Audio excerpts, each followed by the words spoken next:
Conflict with Iran, where there is breaking news at this hour. First, the president said to be unhappy with the regime's latest ceasefire proposal, namely because it does not address Iran's nuclear program. Meanwhile, to the breaking news on OPEC, Lucas Tomlinson's watching that. He's back live today in Dubai from overseas. And Lucas, hello there.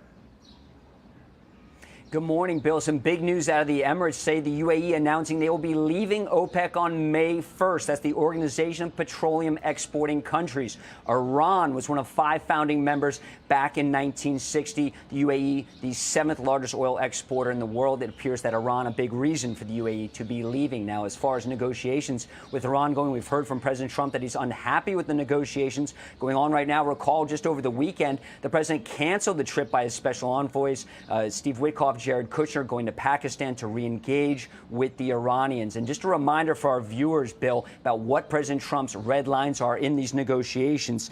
End all uranium enrichment, dismantle the enrichment facilities, hand over that highly enriched uranium, end funding for terrorist proxies, fully open the strait, no more charging tolls, shut down the toll booth. Now, in an exclusive interview with our own Trey Ying, Secretary of State Marco Rubio explained why Iran has closed the strait.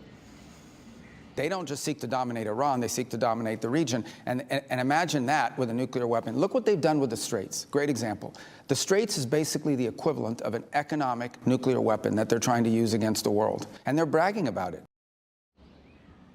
Now, while hundreds of ships remain at anchor stuck in the Persian Gulf, behind me, the first LNG carrier, liquefied natural gas, recently transited the Strait of Hormuz since the war began 2 months ago. She left from a port here in the Emirates. Now, not only is the Gulf important to the world's energy industry, as we know and is documented, it's arguably more critical to the global fertilizer industry. 30% of the world's fertilizer trade passes through the Strait of Hormuz. Its closure has affected farmers across the world, including in the United States.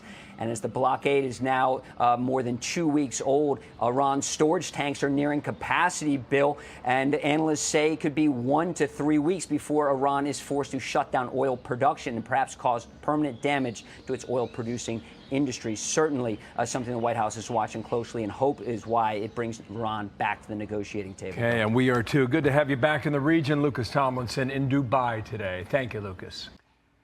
Be sure to like and subscribe for all the Fox News latest on YouTube and catch full shows streaming now on Fox One.